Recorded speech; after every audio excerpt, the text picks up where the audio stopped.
June 13th at 6 p.m. We'll begin with the Pledge of Allegiance. If you could please rise, face the flag, put your right hand over your heart. I pledge allegiance to the flag of the United States of America and to the republic for which it stands, one nation, under God, indivisible, with liberty and justice for all.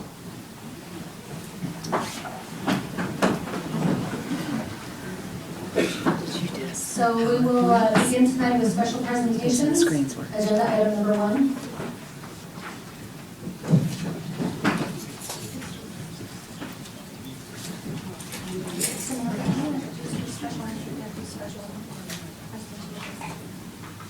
So we need to do roll call, and then we don't have special presentations. Okay, let's do a roll call.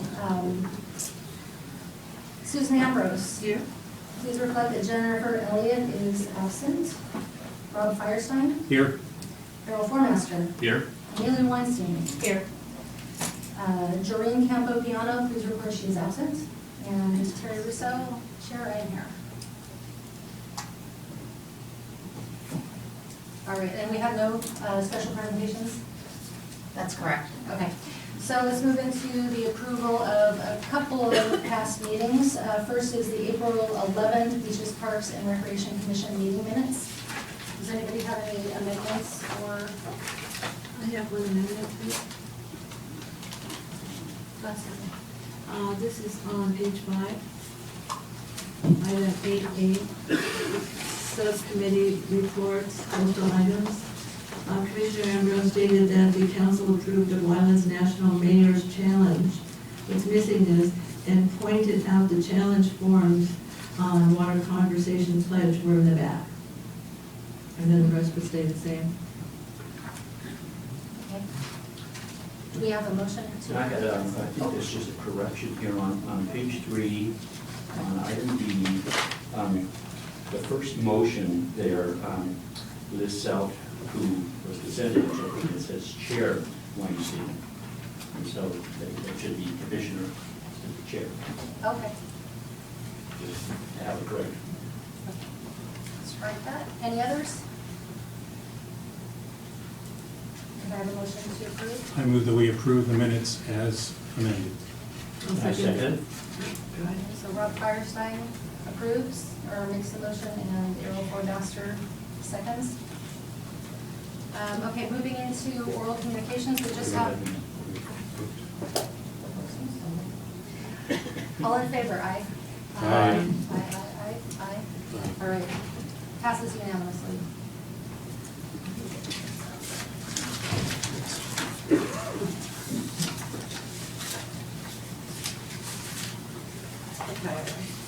These other minutes.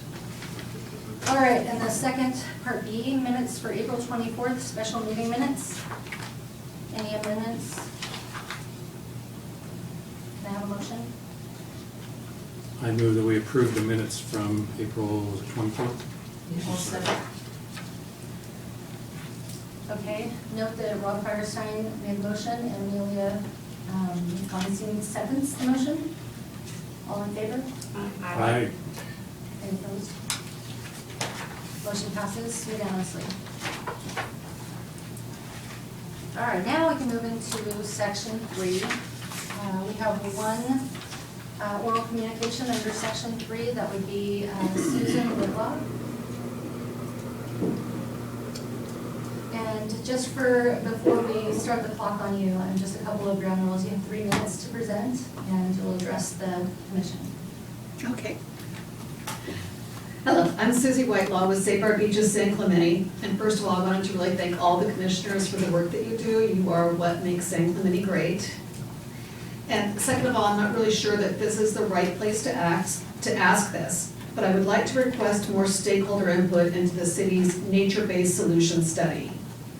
I do appreciate the one presentation that Moffitt and Nickel gave to this commission, but there was not really that much opportunity to fully engage with a consultant at that time.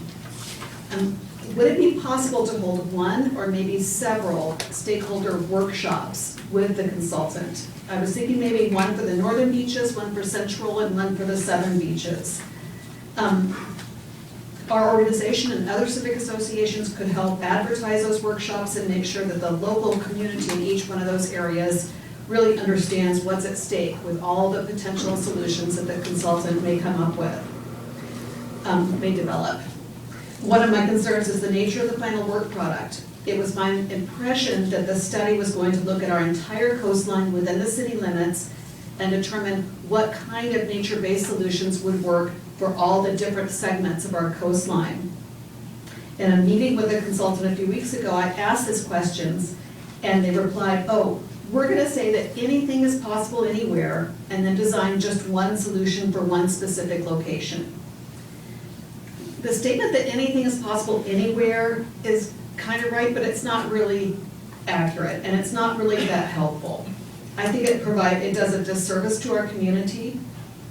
Just one example, I was talking to the people down at Oceanside, and they were interested in living shorelines. And living shorelines has been wonderful down at Cardiff State Beach. Their consultant explained why it wouldn't work at their location due to wave energy and lack of a back shore. They said once you get a back shore developed, then maybe you could do a living shoreline. And that's useful information. We need to know not only what will work somewhere, but what isn't going to work somewhere, so that those of us, the Coastal Subcommittee and Save Our Beaches, who are working to pursuing different options, we know which option to pursue and which ones not to pursue. And every segment of our coastline has unique challenges and opportunities. The product that we need from this study is really a comprehensive plan for our coast, what quantities of sand we need, how often and where, and what types of nature-based sand retention strategies would also work in each area. Thank you. Thank you. All right, there are no more oral communications for this section, so we'll move into agenda item 4, current community activities and updates. Section A is recreation activities and events. So this is our just overview of events that we've done since we've last previously met. We hosted the Cinco de Mayo Fiesta on May 6th, it's not Cinco de Mayo, at Maxburg Park. It's a really great turnout. We had amazing weather, and we saw a regular stage lineup of activities. We had lots of children's games, and of course the authentic entertainment and performances as well. And the Friends of San Clemente was able to contribute to this event, and they were also able to fundraise a little bit by hosting the beer garden that is a part of this event. And then rounding out May, we hosted the Bike Safety Rodeo. That was in partnership with San Clemente Police Services. This is I think our 3rd year doing this at Vista Hermosa Sports Park. I think generally we did see a lighter turnout. We're kind of experiencing what I would say difficulty getting kids to the park, maybe a lack of interest.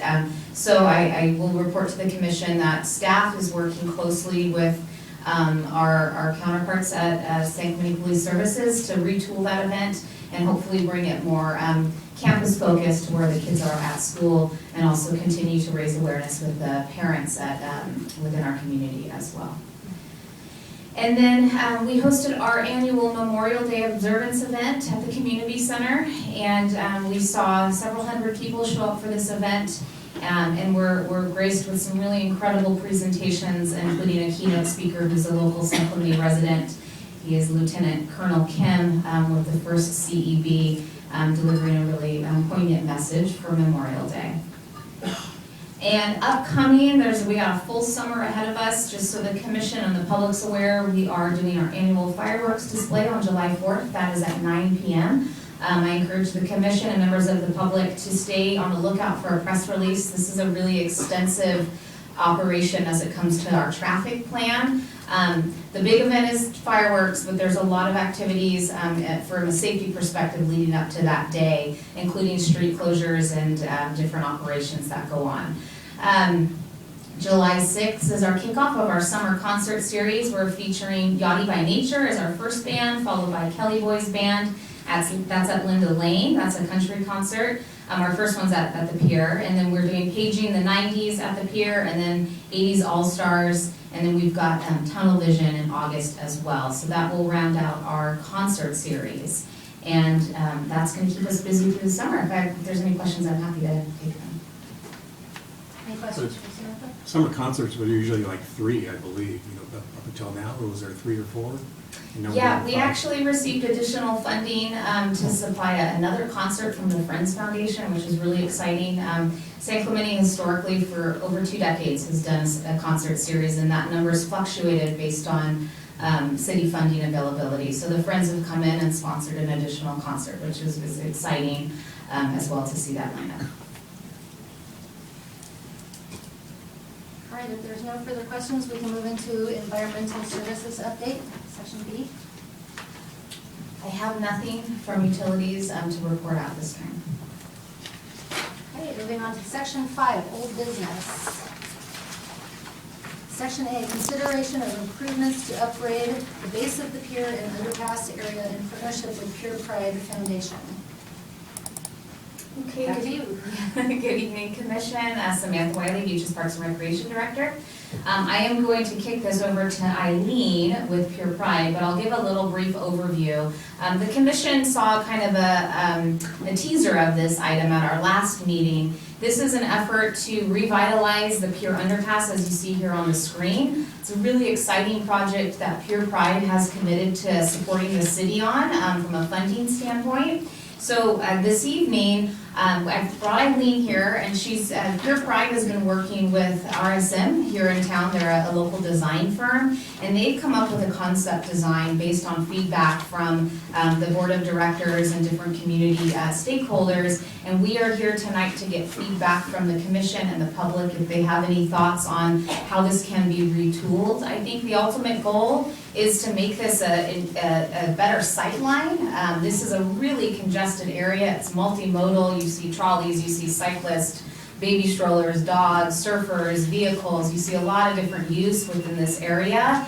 And the goal is to improve the sight lines and then highlight what is really kind of that straight shot down the pier. So staff is really excited to work with Pure Pride on this. We have funding in the upcoming fiscal year to do the actual engineered designs. And this concept plan that we have tonight, considering feedback from the commission, will be taken to do that engineered design. After the commission, just so you guys have a full perspective of how this goes, we're going to get feedback this evening from commission, members of the public. It will then go to the design review subcommittee, which is a part of the planning commission, and then it will head to council for final approval from a design perspective. So I'm happy to take any questions, but I think Eileen can really woo you with all of the exciting things. And Eileen, before you start, we just wanted to say from the commission, thank you for everything that you do for the community and for the Pure Bowl, and you know. Well, it's certainly our pleasure.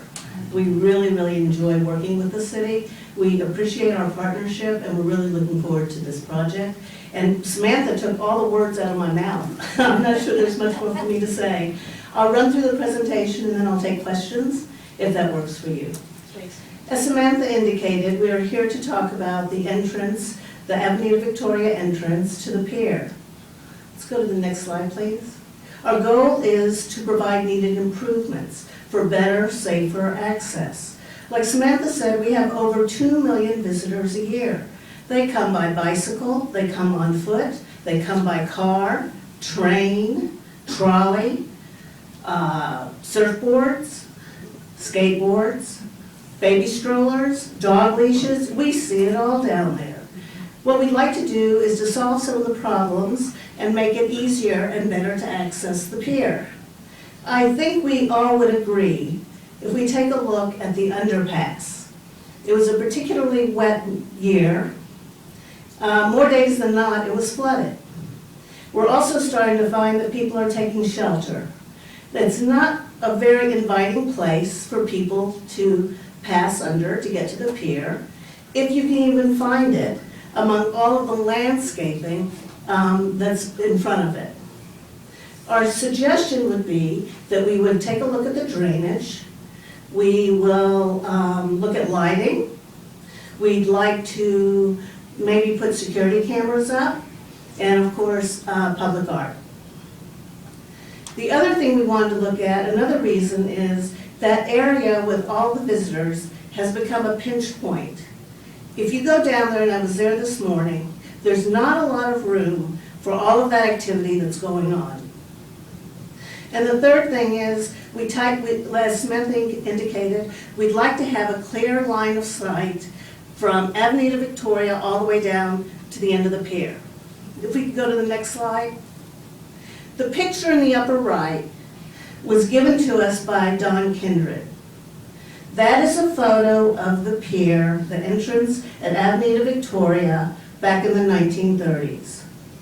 You could stand on Avenida Victoria and have a clean line of sight straight down to the end of the pier. That's 1/4 of a mile. Can you imagine what that would be like? At this point in time, you can't even see the end of the pier. You can't find the stairways going down into the underpass, and it pushes a lot of the traffic off to the at-grade crossing. We worked with RSM Design.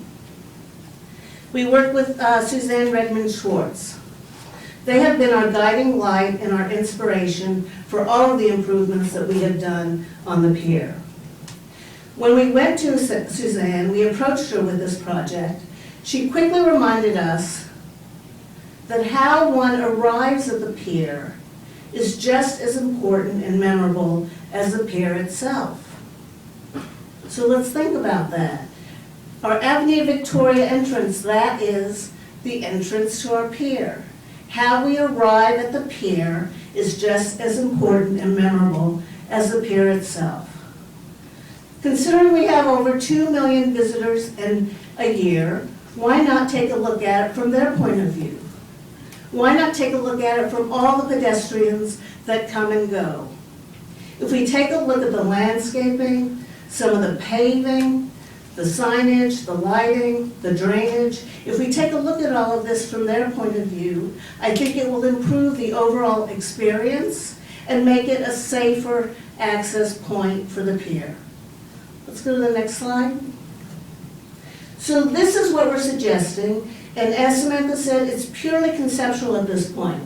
This is our beginning point. We are here to gather feedback and comments. After this, we will go to design review, and then it will go to City Council. So just to give you an orientation, if you look to the left of number 6, that's where the pier, off to the left is the pier, that's where Fisherman's is. And off to the right, where number 4 is, that's Avenida Victoria. The 2 fingers that are pointing at each other, number 2, that's the underpass. Number 3 are the stairways that are currently there leading in. We don't want to do anything about that. And then number 4 is the crossing across Avenida Victoria. Starting back at number 6, that area is the driveway between Fisherman's and the underpass.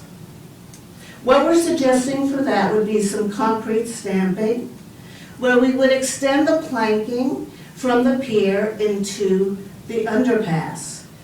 It would lead people directly from the pier into the underpass rather than diverting over to the at-grade crossing.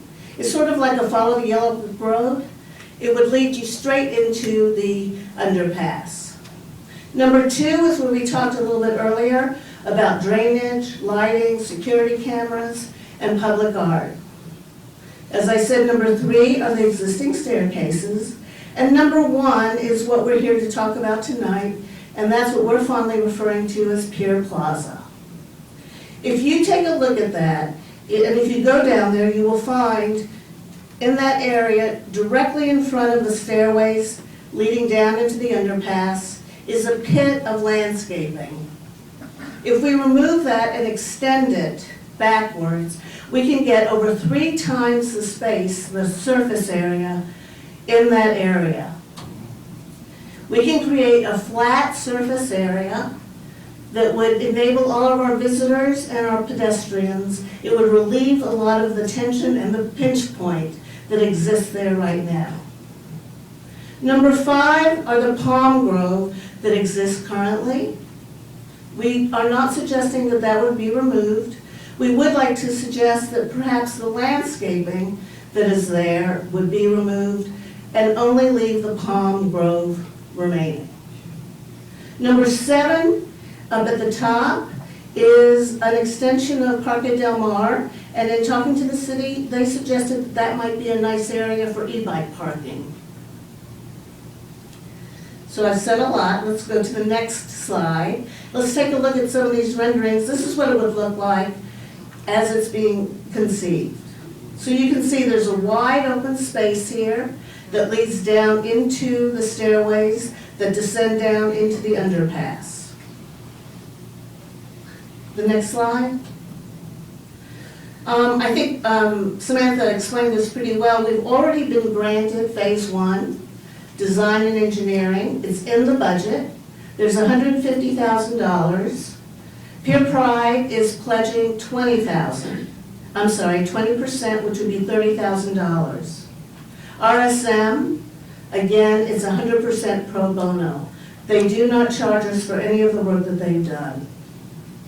We're here tonight to gather feedback, to gather your thoughts and comments, so that we can incorporate that into the next round. And we are more than ready to start fundraising for phase 2, which would be the construction phase. Now, I've said a lot, so how about if I let you say something now? I'm here to answer your questions.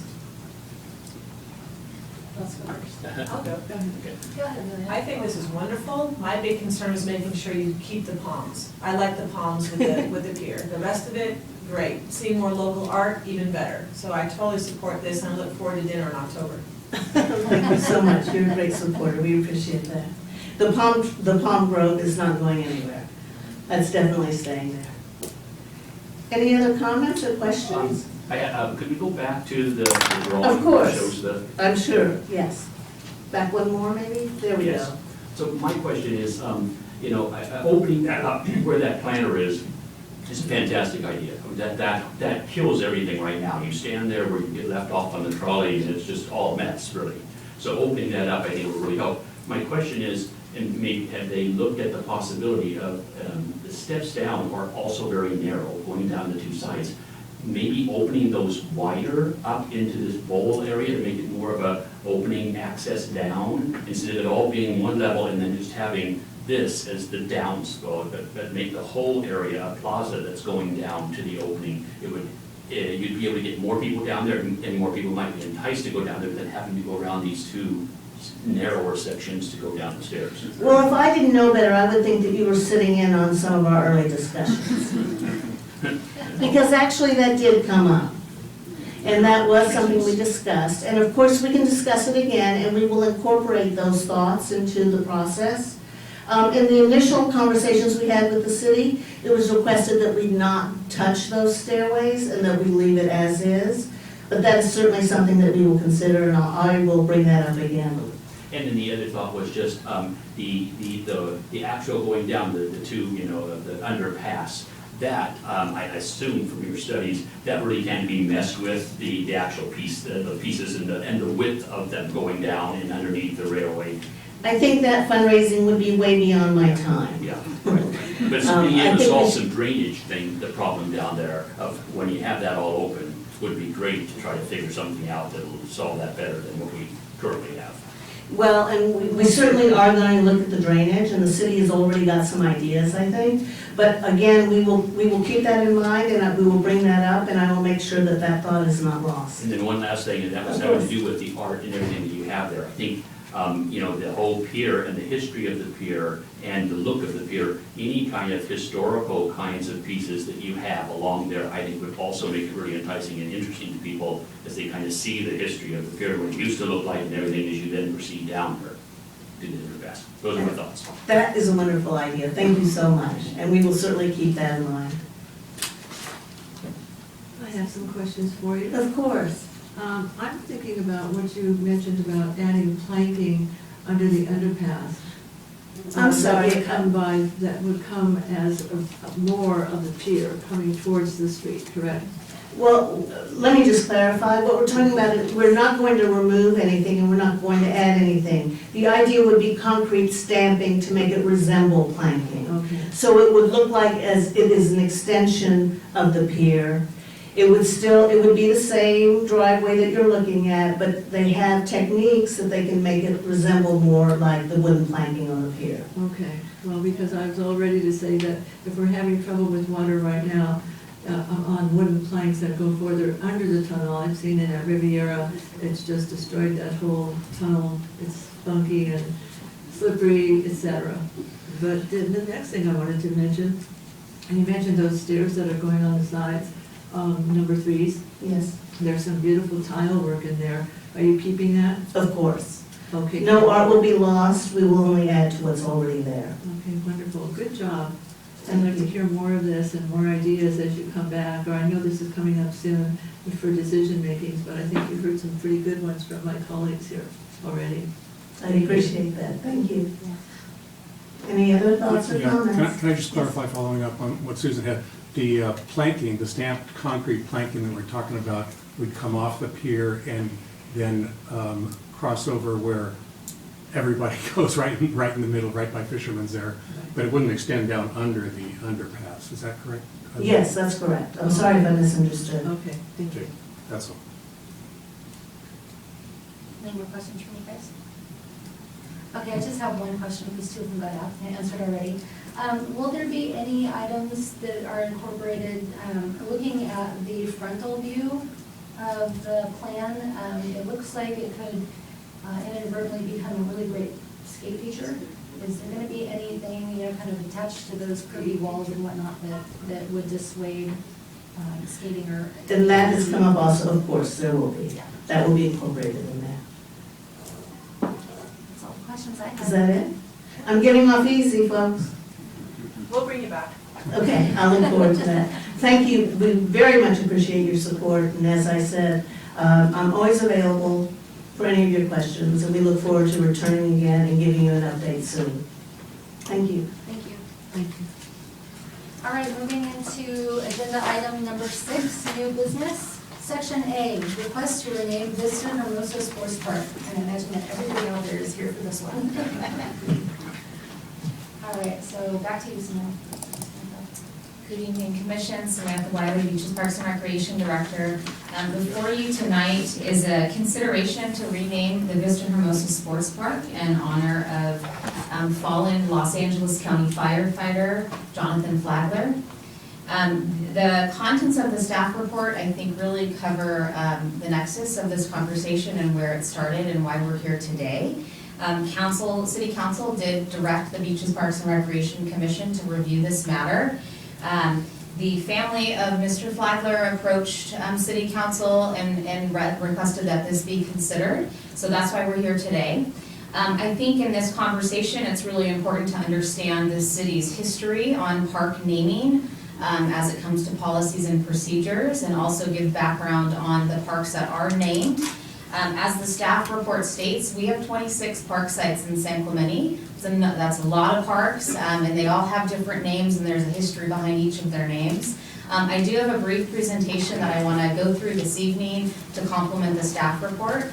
I first want to speak to Vista Hermosa Sports Park. As it does in the staff report, this park came online, it was opened at the end of February of 2012.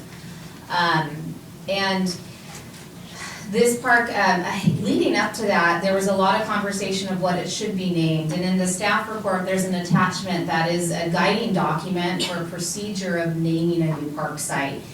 There was a want originally to find corporate sponsorship for the park, and that never came to. That offer was extended to work in partnership with the Friends of the San Clemente Foundation, and they worked really diligently to find and secure corporate sponsorship, but it never panned out. And when the time came, it was about January of 2012 that we had to make a decision. The commission reviewed this and city council, and they followed that naming procedure that's in this packet that says, we're gonna take it to the public and do a naming contest. Submit us your names, give us the list.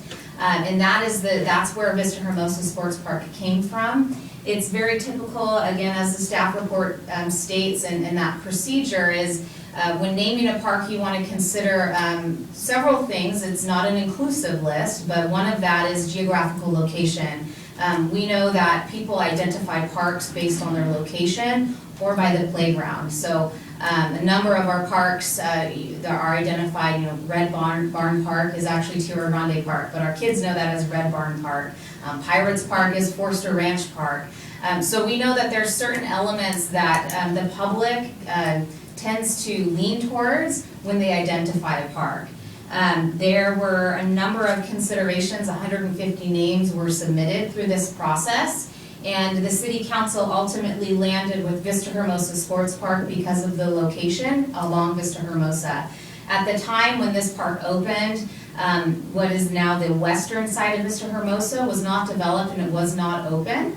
That is now the outlet mall, so this came on even before that. Coinciding with that, they also named the San Clemente Aquatic Center. They took up a lot of consideration. There's the Ole Hansen Beach Club. We have another pool coming online. Should this be the Hermosa Aquatics Club? There was a lot of discussion and deliberation, and they decided to identify this as the San Clemente Aquatic Center as it is our flagship pool and our competition pool. As I mentioned, as part of this conversation earlier, there was the Friends Foundation that came forward and said, hey, we are your fundraising arm. We want to help you fundraise for the build out and also the future maintenance of the park. And so City Council approved an agreement with the Friends Foundation that authorized essentially a sponsorship opportunities list that would allow people to donate to the Friends Foundation, and that money would go to the sports park. The slide on the screen here identifies what those dollar values were in 2011, 2012 when this conversation was going on. They identified a variety of hubs. As you can see, soccer was 1.3, and that included the meadows and the two artificial turf fields. The baseball hub was $950,000. The football hub, which is the one field, is $585,000, and the aquatic center was valued at $1.25 million. The trail was at $50,000. Alongside all of that, there were a number of other amenities, again referenced in the staff report, to include drinking fountains and pavers and benches and all of those elements that are critical to going inside of a new sports park. And they ultimately were unsuccessful in securing funds for any of these hubs shown on the map here. They did secure funding for the drinking fountains, a lot of the benches, the pavers. The reception area at the Aquatic Center was given, there was a donation by the Cousineau family, and that is aptly named after their son who passed away. The Friends Foundation donated the funding for the meeting room there. It is called the Friends of San Clemente Meeting Room. And then the San Clemente Aquatics team donated the scoreboard component, and it says that there's a plaque on there as well. So that's the element of the Vista Hermosa Sports Park, and I think that's an important background for the commission to consider through this conversation. Next slide, please.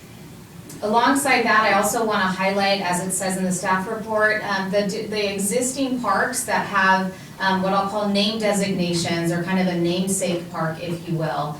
This slide corresponds with your staff report, starting on page 2 of the staff report. Number 1 is Sergeant Baron Von Willard Dog Park. Baron was a San Clemente police dog. He was a canine deputy, and they named this park after him. Number 2 is Courtney Sandcastle Playground. I think we're familiar with Courtney. Courtney was the inspiration behind this really one-of-a-kind, first-of-its-kind, universally accessible playground, and she inspired the design of this park. Number 3 is Jim Johnson Memorial Sports Park. If you don't know Jim Johnson, he was a force to be reckoned with for fundraising and donations.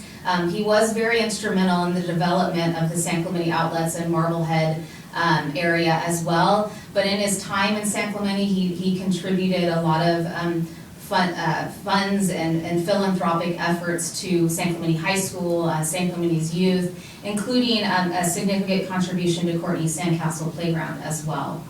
Number 4 is Leslie Park.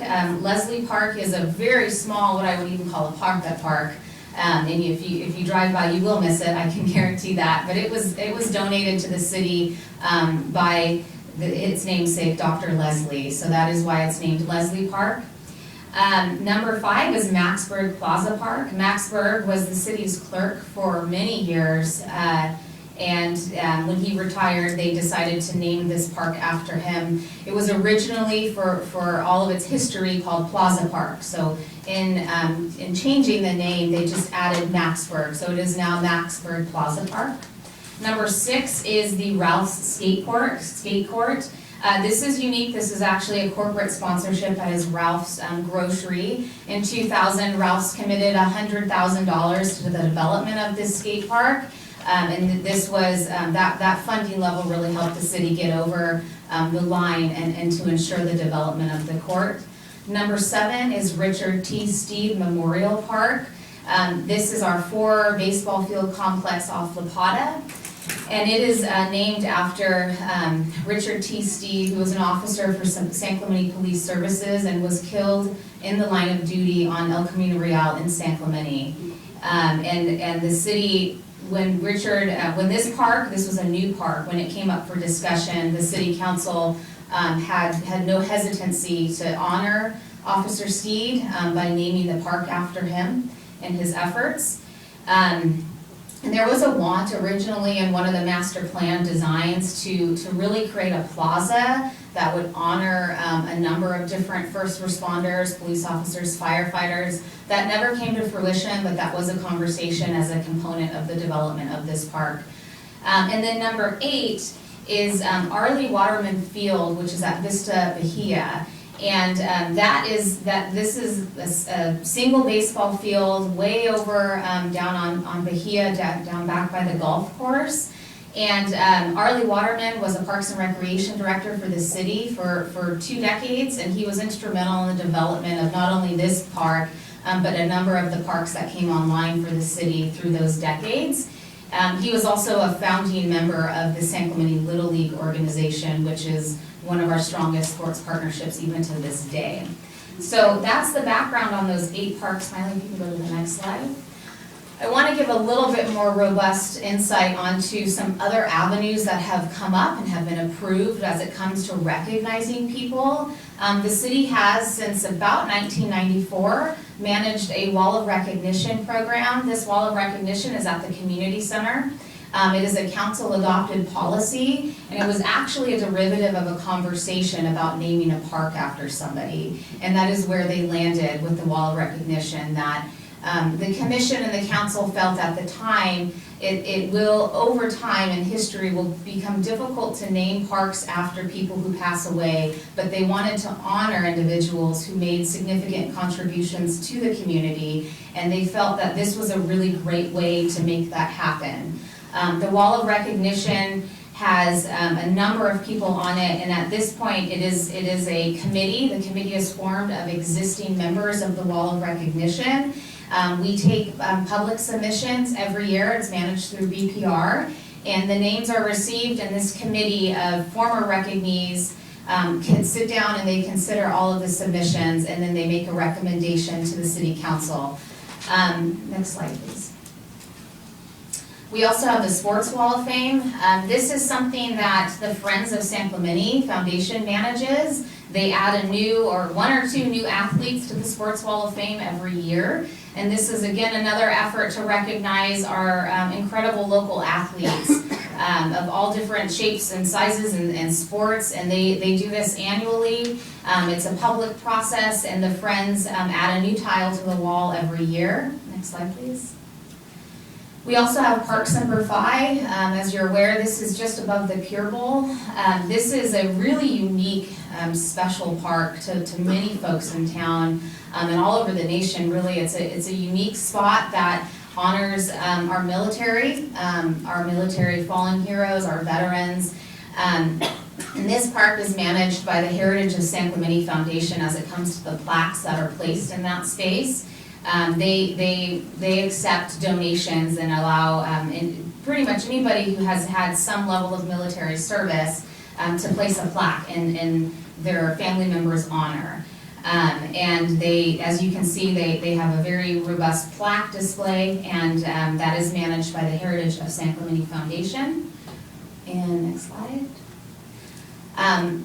Lastly, I want to touch on the CARE program. This was a program that actually was a a conversation that came out of the commission here several years ago. And again, aligning with when we come to recognize and honor members of the community, what is the best method to do this? Prior to the CARE program, the city got a lot of requests to donate a tree or place a bench in a park or put a plaque on the golf course or put something on a sidewalk that meant something to somebody in the community. And while there's a great desire to honor those people, the commission and the council at the time had concern of what that would look like over time as more and more plaques started to pop up. So there was a subcommittee that was convened of commissioners, and there was a policy that was created, and that is the CARE program that allows any member of the public to purchase a bench or a picnic table and choose a spot of their choosing. And they can put whatever they want on this bench, and they get the front of this, and then there's plaques on the side of the bench. The bench featured in the photo is in honor of Mr. Flagler. It is located at the Vista Hermosa Sports Park near the football field, and this was a donation that his family did about a little over a year and a half ago. So with that concludes my presentation. There's a number of recommendations in the staff report for the commission to consider. I'm happy to take any questions if there are any.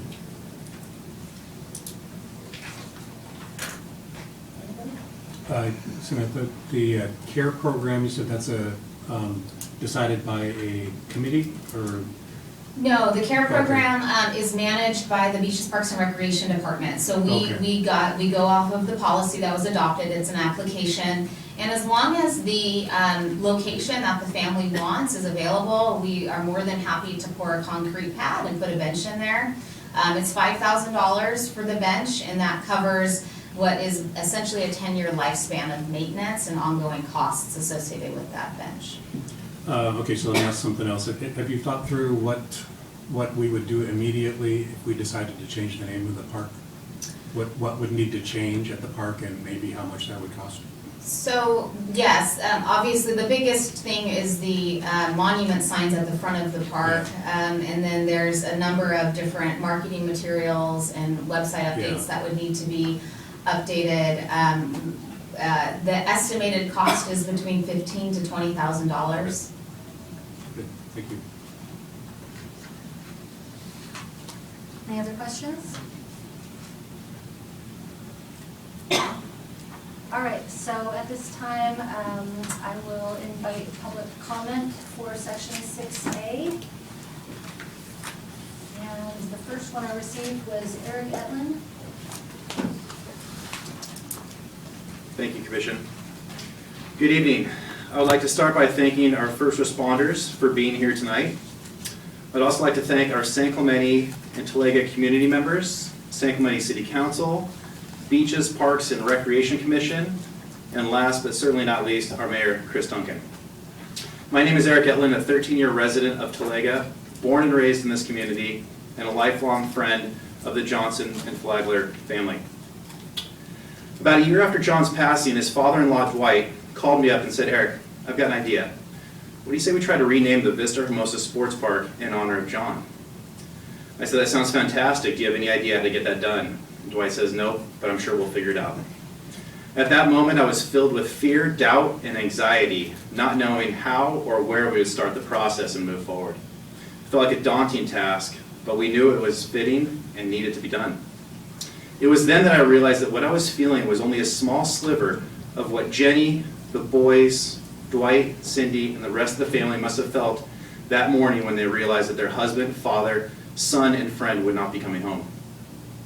John Flagler paid the ultimate sacrifice, and now it is our turn to play a part in remembering John, a longtime Talega resident, by renaming one of our community parks in his honor.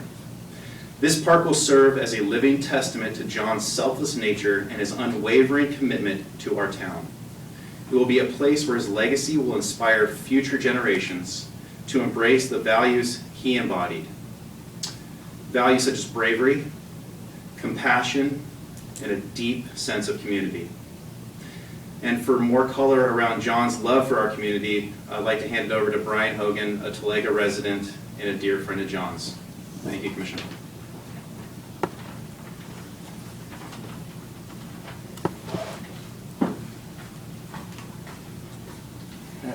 ladies and gentlemen, distinguished members of the beach. You guys, did you have a card submitted to speak? I didn't know I needed to. Can I make an emergency submission? Yeah. Somebody want to get him a yellow card from the back? Here you go. Oh, I'll go on to the next speaker, and we'll come back to you, okay? perfect, sorry. Okay. So we'll put this one on hold. Dwight Johnson for the Flagler Sports Park is the next up. Good evening, Commissioners.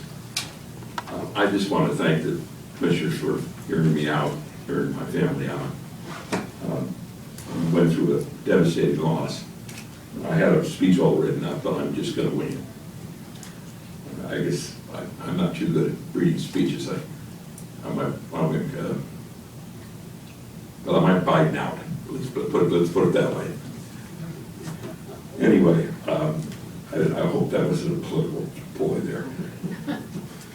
You're doing fine. John was a hero. John was a hero in the true sense of the word. He risked his life on numerous occasions, and on June 6, 2022, he made the ultimate sacrifice. Please consider our request to rename the Vista Hermosa Sports Park to the Jonathan Flagler Sports Park.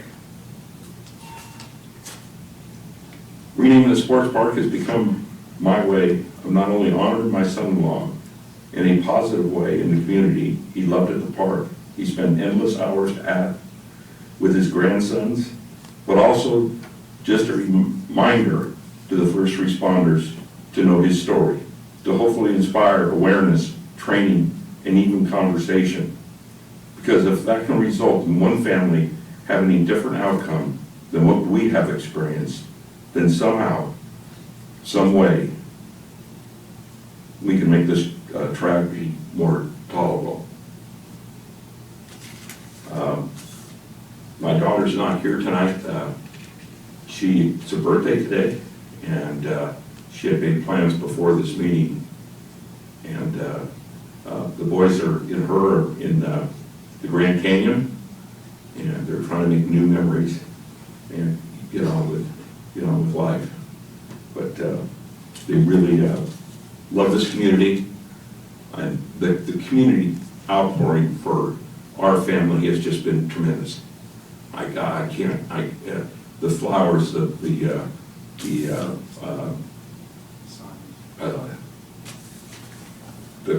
gifts that were coming, people bringing food over, people consulting our family was just tremendous.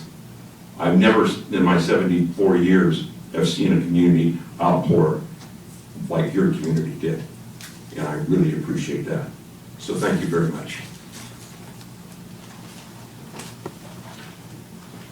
All right, is the next speaker ready? Go ahead and bring up the form and give it to Mary.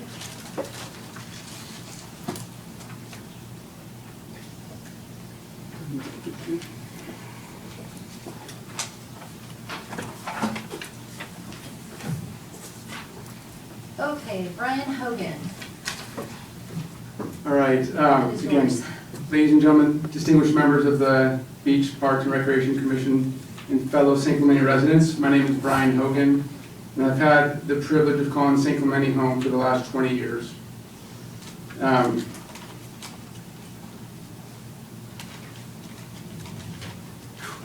right, today I stand before you as a passionate advocate for meaningful change that will honor the memory of my dear friend John Flagler. Excuse me. And create a lasting tribute to his selfless service and dedication. I wholeheartedly support the proposal to change the name of Vista Hermosa Sports Park to the John Flagler Sports Park. The Vista Hermosa Sports Park has been a cherished space for our community, fostering the growth of athletics, camaraderie, and the pursuit of healthy lifestyles. However, we now have an opportunity to pay homage to an extraordinary individual who made a profound impact on our community and beyond. John Flagler, a dedicated firefighter, epitomized courage and sacrifice. He put his life on the line to ensure the safety of others, and tragically, he paid the ultimate price in the line of duty. John's contributions extend beyond his heroic firefighting career. He was a loving husband to Jenny and a devout father to his 2 sons, Jack and Brody. I had the privilege and honor of coaching Jack and Brody at the Vista Hermosa Sports Park in many sports. As their coach, I witnessed firsthand the remarkable character and potential they possess. John, a loving father, was always there to support his son's athletic pursuits. Imagine the profound impact this dedication would have not only on his immediate family, but on all those who had the privilege of crossing paths with him. The John Flagler Sports Park would stand as a symbol of unity, love, and support, a reminder that our community rallies behind those who've experienced great loss. Every time children take to that field, they will be reminded of the spirit of John, Jenny, Jack, and Brody. By renaming the sports park to the John Flagler Sports Park, we would create a lasting testament to his memory and his remarkable contribution to our community. The park would serve as a constant reminder of the sacrifice made by our local heroes, inspiring future generations to embody the values John held dear. I understand that renaming a public space is a decision of great significance. However, the proposed change to the John Flagler Sports Park is a tribute that resonates deeply within our community, acknowledging a hero who made the ultimate sacrifice and a father who left a permanent mark on the lives of his children. I kindly request you to seriously consider this proposal, taking into account the profound impact where was I here? So, Right, gotta wrap it up. okay, all right, together as a community, let's take this opportunity to embrace the renaming the Vista Hermosa Sports Park to the John Flagler Sports Park. By doing so, It's time we to ensure get that John's legacy lives on. Thank you very much. We have to go by the rules. Got it, no worries, Sorry. thank you. All right, we have one more speaker for section 6A. Ruth?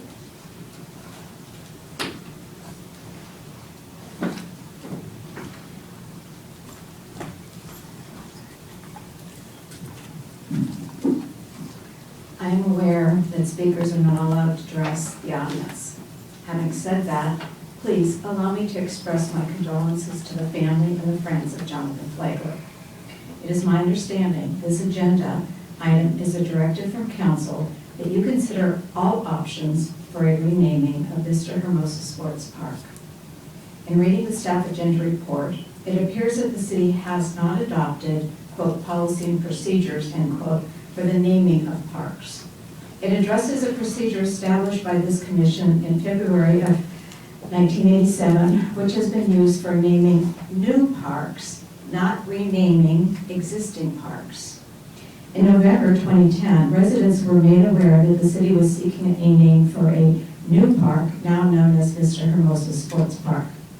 The city received about 150 suggestions. This commission whittled it down to 3, and council made the final decision. Please consider staff's recommendation number 6. Take no action on renaming an existing park known as Vista Hermosa Park. The council can decide who, when, and how an individual be recognized. Renaming city parks is ill-advised. The city has a wall of recognition and a wall of heroes available to them for this specific reason. Again, my condolences to Mr. Flagler's family. Thank you. Thank you, Ruth. We have one last minute entrant, Amanda.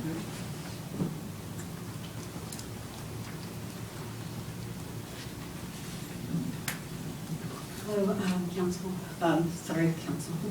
commissioners. This is definitely heartbreaking, and my heart goes out to the family and friends who are here and those who were not able to be here. I'm sorry, speak up, please. Oh, sorry about that. As a resident of over 5 decades, this is truly heartbreaking. And throughout these years, there have been many residents who have served our community throughout the decades, and some who are still serving of over 70 years. I think that at this point, I would suggest that it be item 6 of not renaming this park stay as such. When I walked earlier today, I went to the community center, and I saw the honor roll of those who fought during World War II. I saw the Wall of Heroes. I saw the Wall of Recognition, who right now there's only 38 members, but 2 plaques need to go up.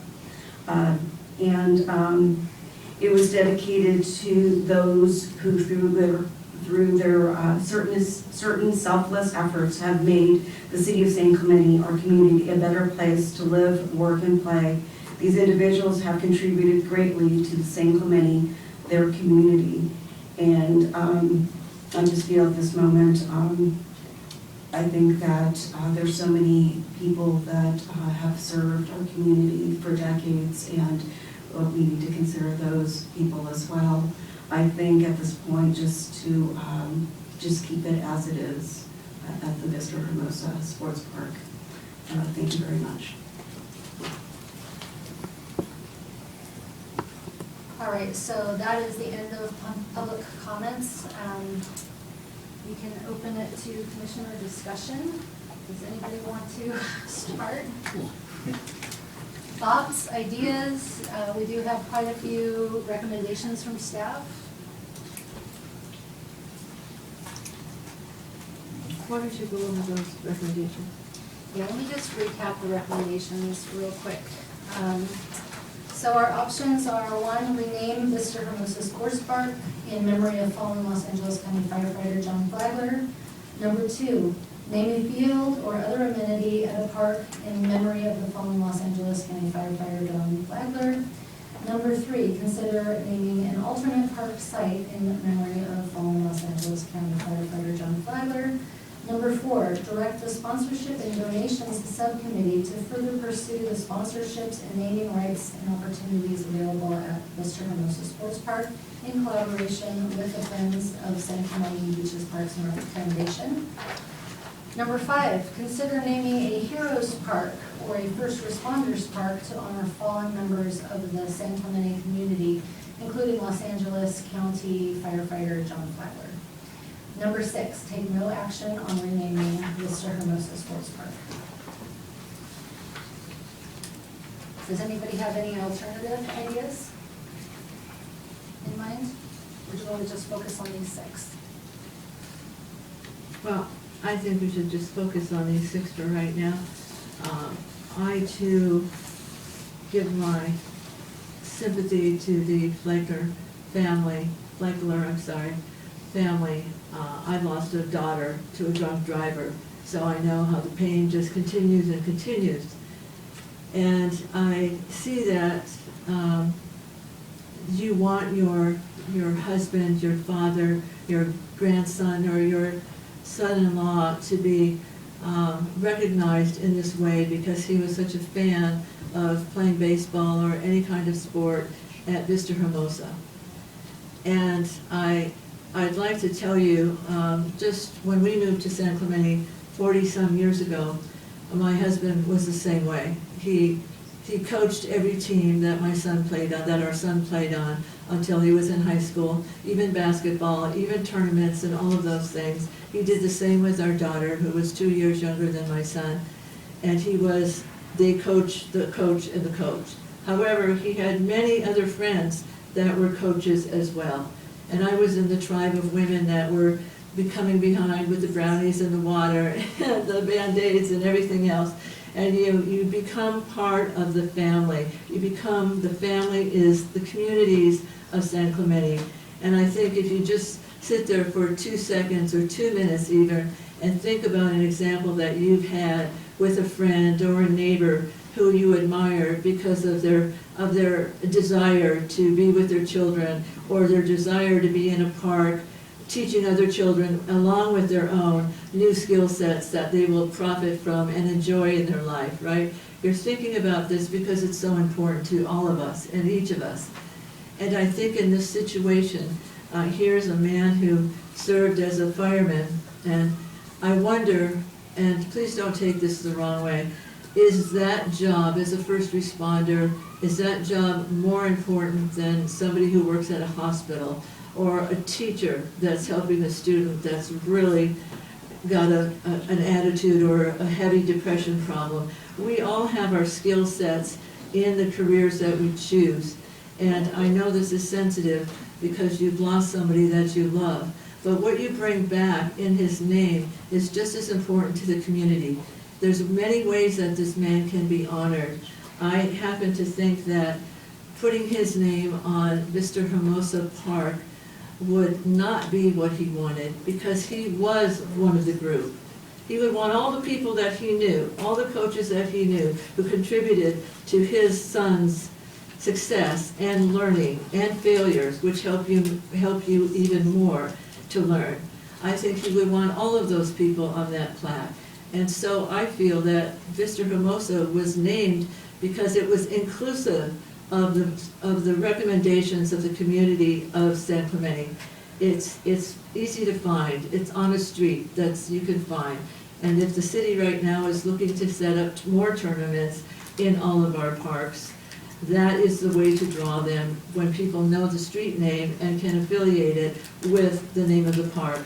And while that might sound trite, you know yourself, when you tried to find a new park, you might have turned right instead of left, or there might not have been a street sign there. These are all things that are recognizable in our city, in our county, in our region, and they're on the map. For a man like Mr. Flagler, do I get time? Okay, I didn't realize I got time as a.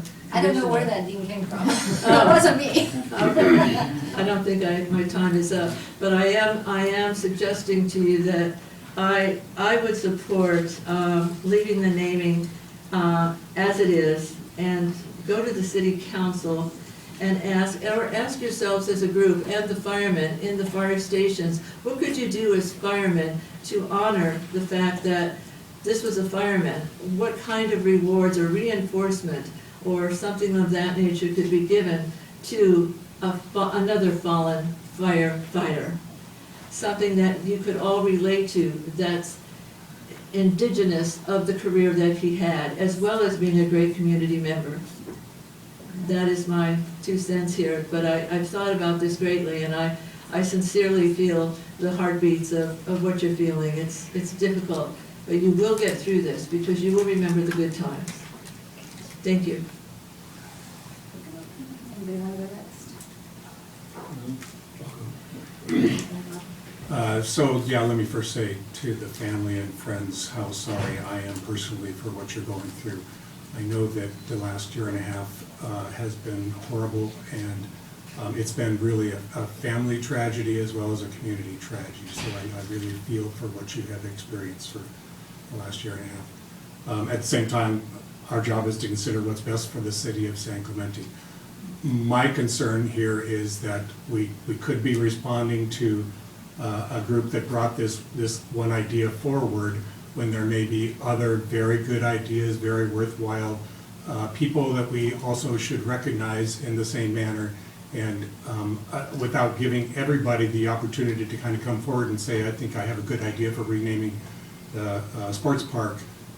Apparently last time we did that, which was in 2012, 150 ideas came forward. So, but again, without giving that opportunity to everybody in the community, and then considering all of those ideas, I'm not sure, in my mind, right now we should go forward with this.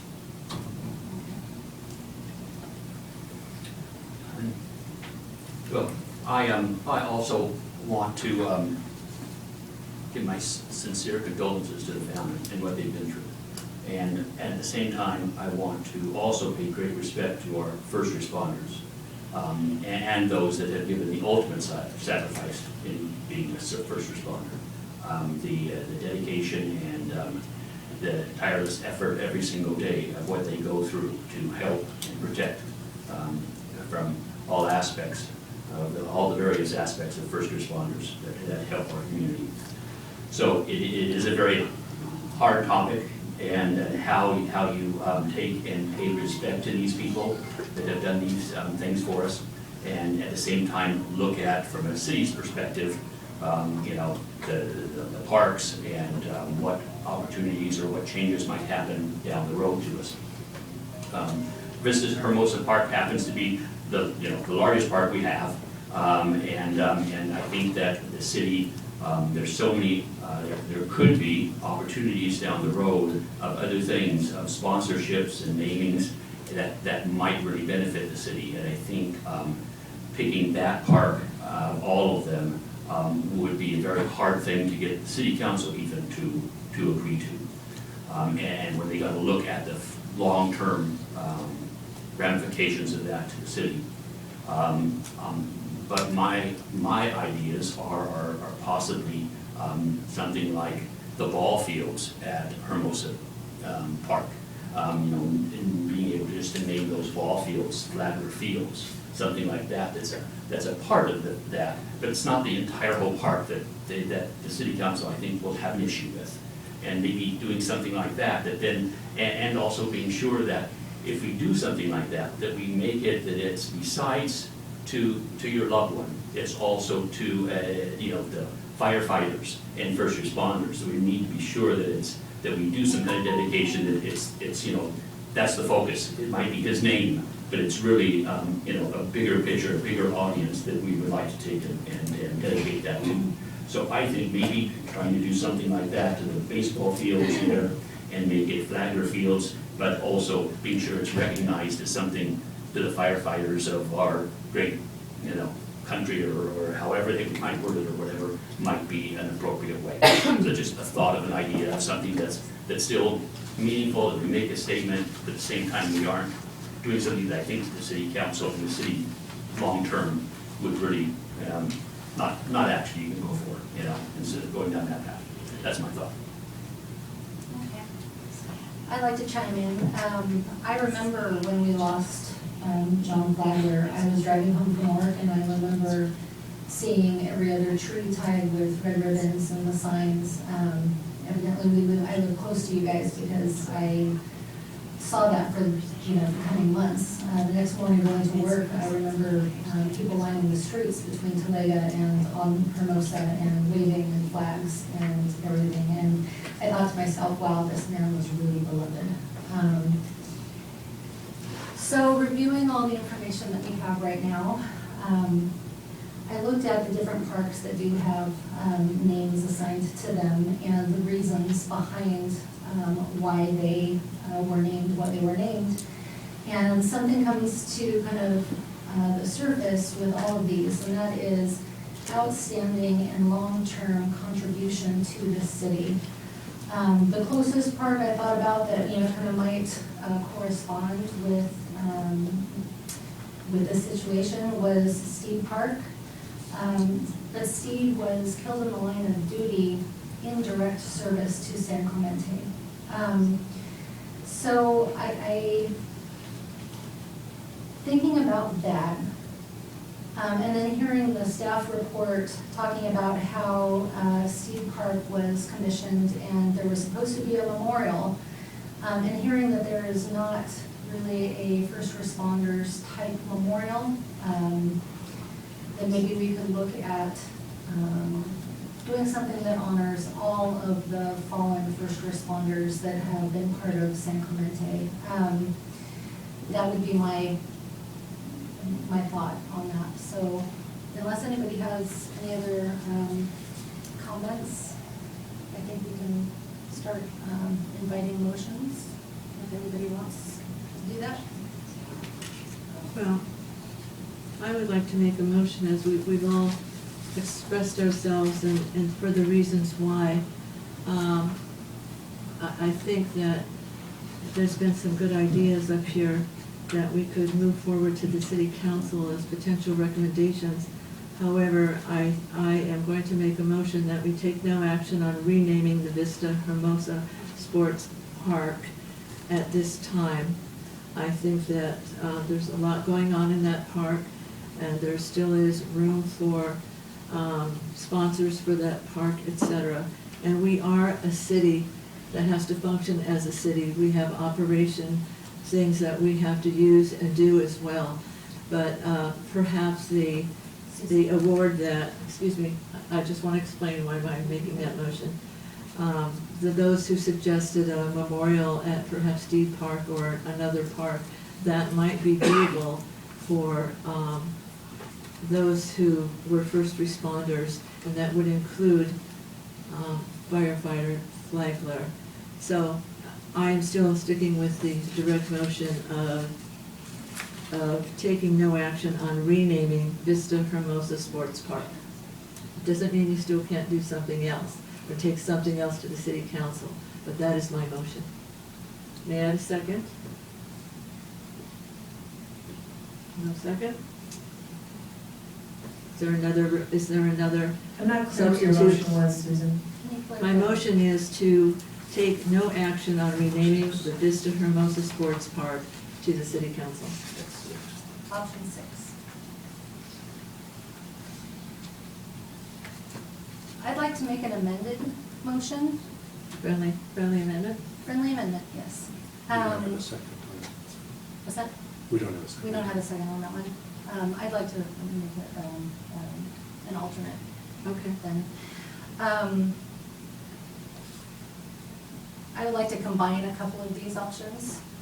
So I'd like to make a motion that we do not rename Vista Hermosa Sports Park, but we do move forward with considering a Fallen Heroes field or a fallen or first responders park, option number 5. Move forward with that one. And that way we can honor all fallen heroes that live in San Clemente and have given the ultimate sacrifice. If I can, sorry, if I can interrupt, I think we need to focus, I understand there's really two concepts here. We need to focus first on renaming Vista Hermosa and action taken there. And then if there's a desire to do something alternately, I would make that another motion, just for clarity. Does that make sense? If you maybe can bifurcate your motions. Thank you. In that case, Susan, can you restate your motion? Yes, I move that the Beaches, Parks, and Recreation Commission take no action on renaming the Vista Hermosa Sports Park.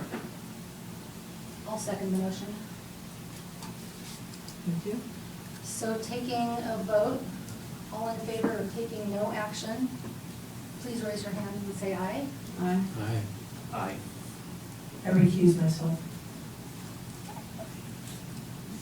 Why are you recusing yourself? Don't you have to tell us why? Samantha? She does not have to provide a reason. Okay, thank you. Okay, so Yeah. is that? It'll be recorded as an abstention for the record. Okay. So motion passes 4-0. 4 to 1 abstention, with Commissioner Weinstein abstaining. Okay.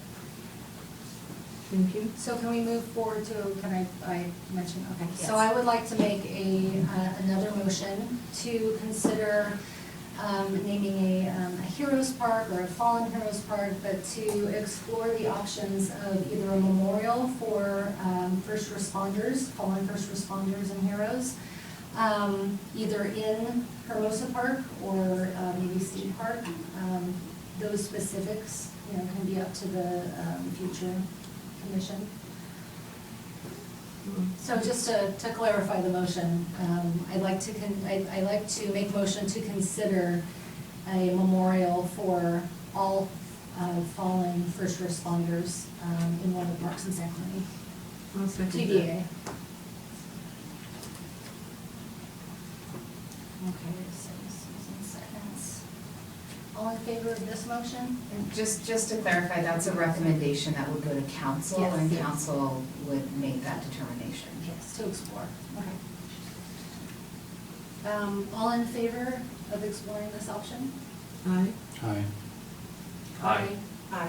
Aye. Okay, motion passes unanimously.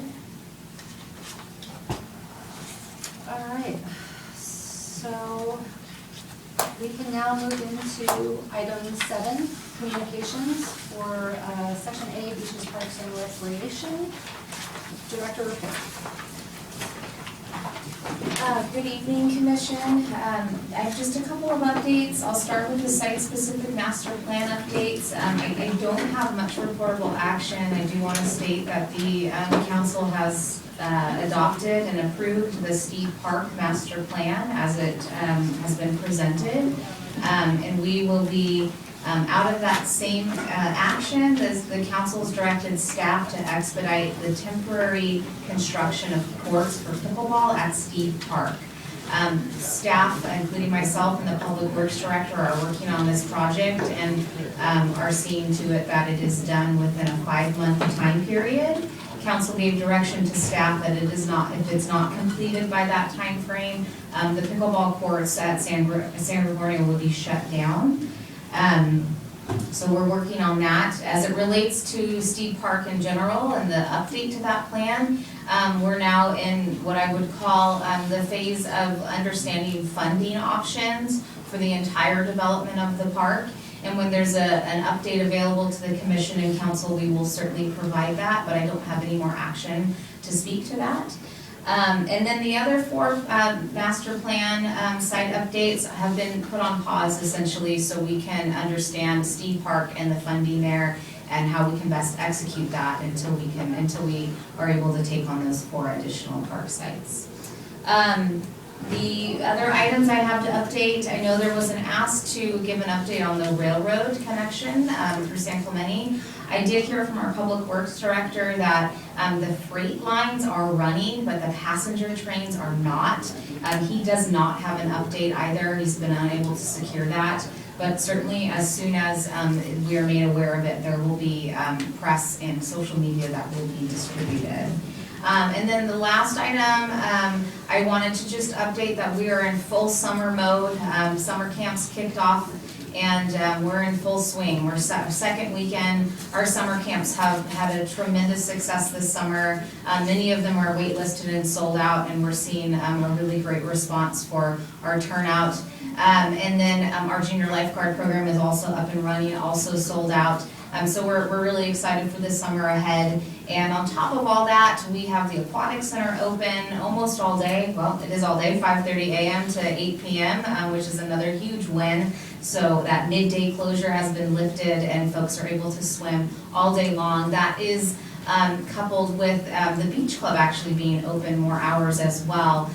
From about 10:30 a.m. till 5 o'clock at night for public lap swim and lessons, and also on Sundays. So I think those are really tremendous wins, and I appreciate the commission's care and support behind getting those pools up and running again. And with that, concludes my report. I have questions about pickleball. So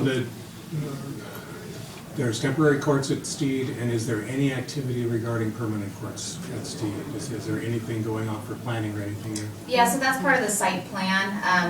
The site-specific plan. That court, a fraction of it has been funded, certainly not the full development. I should say council also approved the design of up to 24 courts. So originally it was 16, now it's 24. So we're still going through the design phase of that now. We've had to adjust the contract.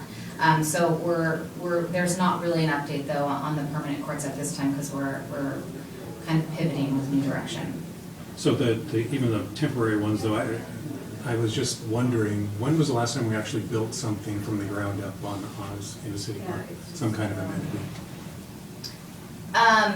The skate park or when was the last, so the ground up would have been Vista Home. Well, Jim Johnson, the Sea Summit Park System was the last park that came online. Oh, okay.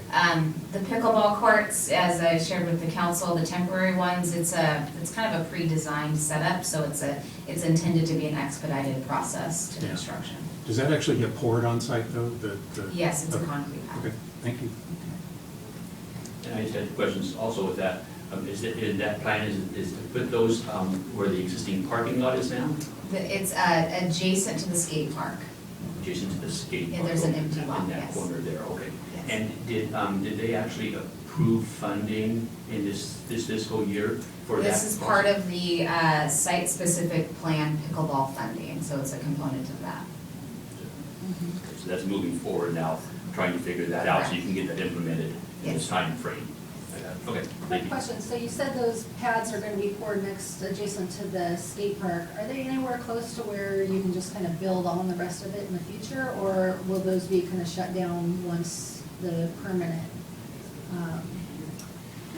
courts or? I don't know that we've gotten that far. We'll get there eventually. We're gonna get the courts up and then we'll figure out a post, yeah.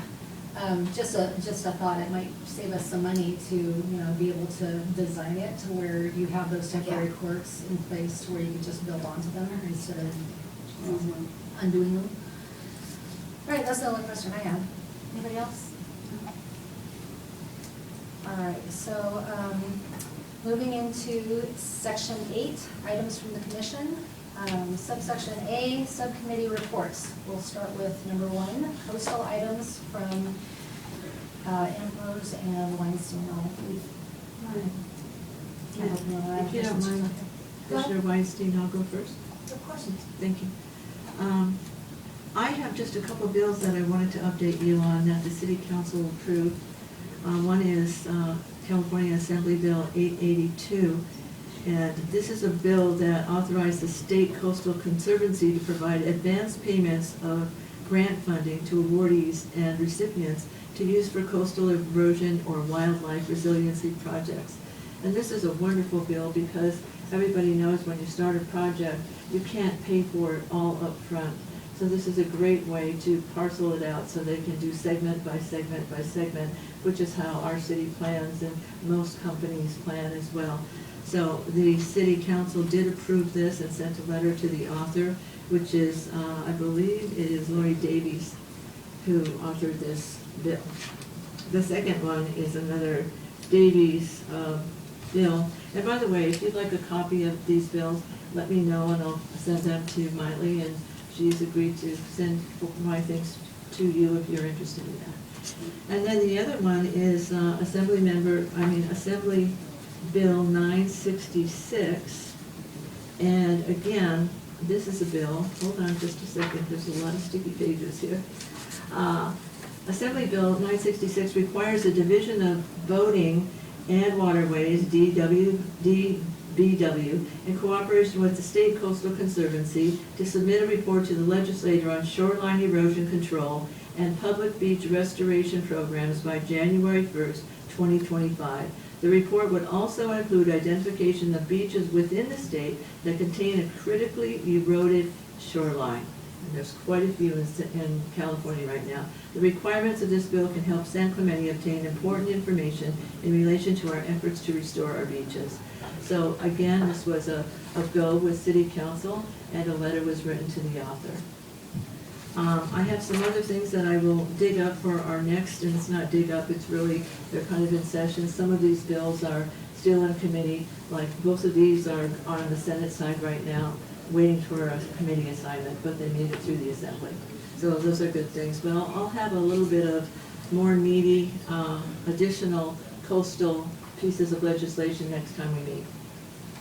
Thank you very much. And I also wanted to just tell you briefly that I have sent to city council members as well as community development, as well as our public works people, copies of webinars that are going on coastal issues and on programs that are statewide with the new state government, the new state organization called Smart Coast California. And they're having a virtual stakeholder meeting, if any of you are interested, tomorrow at 10 a.m., I'm sorry, not tomorrow, on the 14th. That is tomorrow, thank you, at 10 a.m.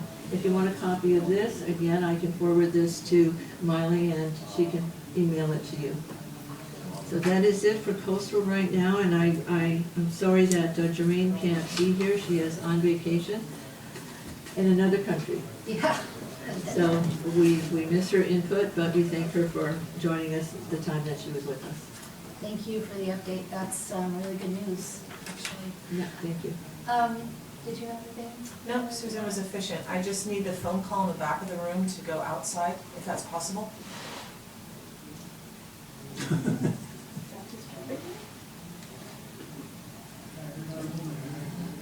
All All right, so we can move into section 2, and I do have a public speaker card for that. Ruth? After your report, please. After what? After your report. Please speak after you give your report. Thank you. Okay, so, do you want to go ahead and talk? Go first, What do you want to speak on? You want to go? do you have any updates? No. from Pure Pride? Okay. No. Oh, Pure Pride, I do, yeah. But we're, Donations and sponsorships. Yeah, we're on. Our subcommittee. yeah. Okay. You don't want anything, okay, I'll go ahead and do it. So we did have a meeting a couple of weeks ago and just updated on kind of different avenues and of sponsorships and donations. I gave the team an update on Friends of San Clemente Beaches, Parks and Rec, and I'll discuss that in that particular update. But otherwise, we're just taking steps with our individual responsibilities. So Commissioner Elliott is looking into the possibility of a repository for people to, like an endowment fund for the city, to work with, the city staff to be able to see the possibility of that. Now that some of our 5 parks plans are starting to go through and get approved. And then we talked about what we can do with sponsorships and starting to reach out. We don't really have any steps to take right now, but we have had some direction from Samantha on what types of things we can do to try to increase sponsorships and whatnot for to support some of the plans for Beaches, Parks and Rec. And then I've kind of taken under my wing the increasing corporate donation matches and volunteerism matches, and I'm working with friends to get that through. We did get Pure Pride set up for to be able to be a recipient of corporate match programs, which is done through a handful of different organizations. And they are all signed in and ready to go, so that, if we have specific suggestions for donations, that, people who work for corporations or different corporations can make those donations, and it lands in a place where it can be a tax deductible thing. So that is all I have for updates there. I have a question, please. So who would monitor that match? So the corporate matching programs, so what it is when you work for a corporation and they have they have a matching program, so for their employees, like say I donate $500 to Pure Pride. I'm sorry, I wasn't clear. I would like to know who monitors the money in the corporate match once the connection is made? Is it the corporation, is it Pure Pride, or is it Friends of San Clemente? Yeah, so there is a place in those donations where the donator can make a note. So they can say, hey, I want this to go towards, this project or that project, or just to your general fund. Does that answer the question? So that money, this is a matching donation from a corporation, so the Yeah. money that the corporation is providing goes right to the It goes right to the receiver, at 501c3. Pure Pride or. Okay, so I was hoping that you could keep a record of your involvement in helping to secure these, so you had a roster with Friends of San Clemente, since that's your liaison, of what your work produced for BPNL. Yeah, and there's literally, in the application for these corporate matching programs, there's areas that you can put, like, hey, this is from myself. The 501c3 knows who made the donation, and they know whose match that it was made for. So basically, if I donate $500, and then Pfizer donates $500, they're my employer. The Sorry to interrupt you. I 501c3. think if there's more questions on this, you should talk to Commissioner Ambrose offline regarding that. Thank you.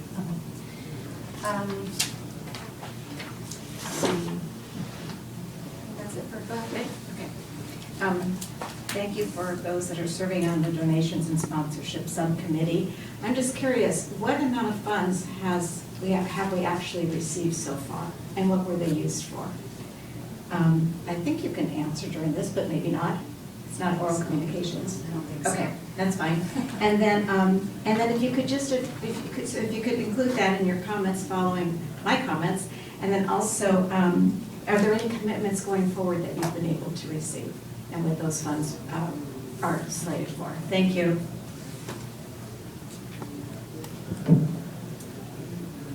All right, moving into section 8A3, sunscreen station locations.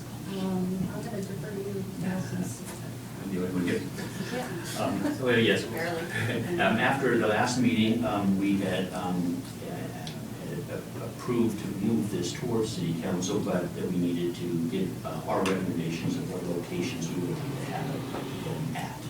So we met and discussed various possibilities all up and down the beach, and came to the conclusion that we wanted to first keep it simple, keep it minimal to start with, and then see how things would work. So selected just 2 sites, one right near the pier, and one at T Street near the overpass bridge. Thinking that those areas have the most people out sunbathing, so to speak, and this might interest them. And so we had decided on those 2 locations. We went and got some pictures taken of those, and then Samantha, I think you'll have to take it from here, that what's the next step? That was just what our committee did, but I think it's now moving forward from here. Yeah, so I just, and I apologize, this has been a project that, it has not been a top priority for the BPR department. We've been slammed with a number of other priority projects. So I'm hoping to circle back with the applicant probably in the next 2 weeks or so, and then we'll look at some kind of contract, and then it will have to go to council. Talking? There's just so much noise, I'm sorry, sorry about that. So loud. Yeah. I have a question quickly to Director Wiley. So on that, I thought we asked them to go to planning. Did we ask them to go to planning, or did we just take it straight to the city council? I don't think it was going to planning, I think it was straight to the city council. Yeah. Okay, thank you for clarifying that for me. Okay, so moving into section 8B, items from commissioners. First item is Pure Pride Foundation updates. Yeah, so we had a lot from Pure Pride earlier tonight, but let me just say one other thing. We do have some dates coming up for fundraising events for Pure Pride, so I wanted to make sure that the commissioners here were aware of these. These all happen to be in the month of October, because October is Pure Pride month. A sunset dinner at the pier. This is outdoor, 5-course dinner with wine and music. That is in October 5th. Pier jump, you can pay to jump off the pier. That will be on October 7th. Jennifer Elliott did that last year, by the way. And then Light Up the Future of the Pier is scheduled for October 19th. That's normally at Casa Romantica overlooking the pier, but it won't be at Casa Romantica this year. And we're actually currently looking for, or coming up with ideas about where that could be, someplace that still has a view of the pier.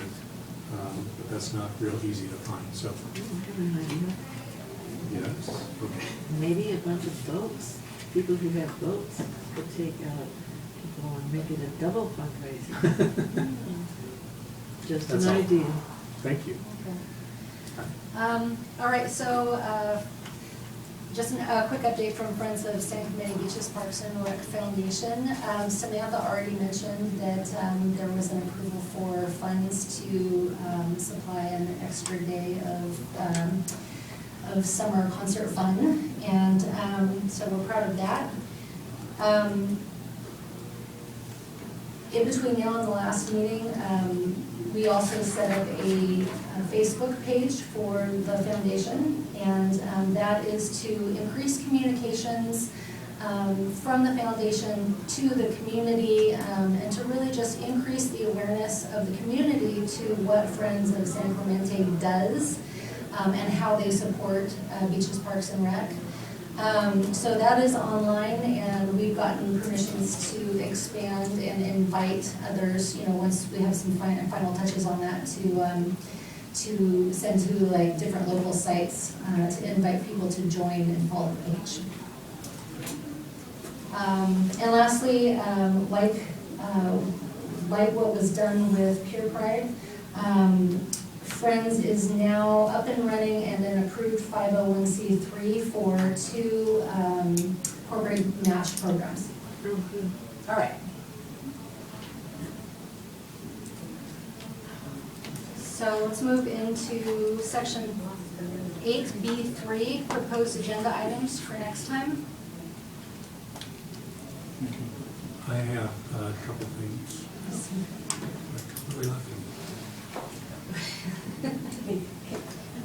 So I'm concerned about what we heard from Susie Whitelaw this evening, and I'm wondering if we should ask somebody on staff who's working with that coastal resiliency project to come back next time and kind of give us an update on that. I mean, her concern was that she didn't think there was enough public input into that process, so if that's what we're hearing from somebody like her, I'm concerned. If you don't mind, let me get an update from community development on that. And I know that they are fully prepared to make regular presentations, so let me get an update on status, and I will certainly share that with the commission.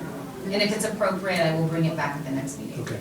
I actually second that, even though it wasn't a motion. I think that's really important to get community input and at least let them have the opportunity to share, and then they will learn more. They won't have all these questions and have all this frustration built up. Yes, let me do some background work, and I will certainly give an update to the commission on that. I understand the efforts. It could even be something that she suggested, maybe on the stuff, like it could even be at the community center. Something like that. Yep. We'll Ideas and more environmental or more BPNR information out there, as well as some coastal information as well. That might be a good way to have a 3-pronged information spread. Yes, I'll work with community development on that. Thank you. Yep. Quick question before I make a. Did you have more? Rob had another one. Oh, I'm sorry. Sid had a couple. Yeah, he said. Well, just that since we will have new commission members next time, would it be appropriate then to, I'm thinking we maybe want to review our subcommittees and see which of those we should go forward with. So all of that happens at the next meeting, so I Okay, would good. just ask that we not talk about that tonight. Yeah, I didn't want to do it tonight, I just want to make sure Yep, that'll we're be in next meeting. next agenda items. So, That's another. Is that everything? I didn't want to cut you off okay, again. for now it is, yeah. Aaron, you got anything? Well, it's not really a next agenda item, but I just wanted to, before we adjourned, be sure that we recognized your contribution to the board and Commissioner Weinstein, who I think must be out there in the hallway, and to thank you both for your involvement, and Jory, who's not here tonight, and for all your dedication and your hard work on behalf of the commission. Thank you. It's been fun. It's been a privilege, and I'd like to try to do it again sometime. So, yeah, I was, thank you, Earl, for saying that, because I wanted to make sure we do that too, because I truly appreciate your leadership. I mean, I don't know if everybody knows that Terry and I and Joreen were all appointed at the same time, which was 2 years ago, and it was at a time when the city council was replacing 6 of the 7 members on the board. So we had 6 new people, and then the guy who kind of hung on from the last commission left within a month or a meeting or 2 after that. So thank you very much for what you did, stepping into this position and leading us through. The very first thing we did was listen to public input about the park master plans, which was, you know, a bunch of people at the community center all wanting to have some input on their on the park that's in their neighborhood. So thank you. And thank you too, Amelia. We just thank you for your contribution to the commission. Thank you. Can we thank Terry too? Oh yeah, we thank her too. Andrew, I have a quick question for next steps for the idea for the motion that passed for section 5. Next steps, does that go back to city council and they make a decision, or they want us to further explore and come up with a recommendation? Sorry, are you speaking to the Pure Pride underpass or the main? No, I'm speaking No, I to understand. 6A. 6A. Yeah. It'll go to city council and then they can give direction based on commission. So they may say go back, they may take alternate, I'm not sure. I'm taking all this to council next though. Okay, so we need to hear from them before any agenda Correct. items come back. Yes. Okay, then I don't have any agenda items. And if nobody has, does anybody have anything else? I have one question for our director. So, Director Wiley, will you be taking care of that then? You'll take that to the city council? Yes. Good thing. Thank you very much. Okay. Last time, anybody else? Going once, going twice. What's that? Correct, we got one more time. All right, so we can move into adjournment. Can I have a motion to? Can I motion to adjourn the meeting tonight? You absolutely can. Thank you. And we'll make that adjournment to the regular meeting of Beaches, Parks, and Commission on Tuesday, August 8th, 2023 at 6 p.m. right here. Wow. Have a good summer.